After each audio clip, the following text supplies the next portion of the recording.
কোরবানির পশু যিনি জবাই করবে তাকে জবাইয়ের পারিশ্রমিক দিবেন কিনা? দিবেনই। জবাইয়ের পারিশ্রমিক দিবেন, আপনি জবাইয়ের পারিশ্রমিকটা দিবেন। আমার বয়ান শুনে অনেকে হয়তো কমেন্ট করতে পারে যে হ্যাঁ মনে হয় এর জন্য বসে। আমি আমার জিন্দিগিতে 2টা পশু ক্রয় করছি, মাত্র জবাই করছি জিন্দিগিতে 2টা পশু। তার মানে আমি আমার জন্য বলছি না, এটা অধিকার, এটা সঠিক কথা, তাই বলছি।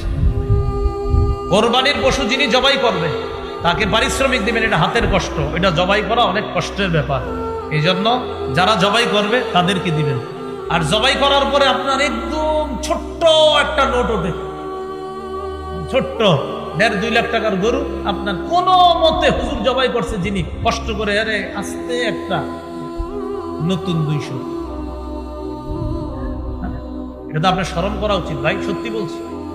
হ্যাঁ, আপনার শরম লজ্জা থাকা উচিত, এটা শরম লজ্জা থাকা উচিত।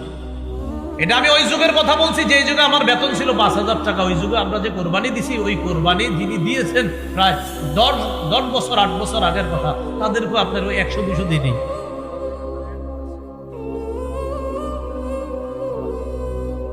সেটা আমি জানি না।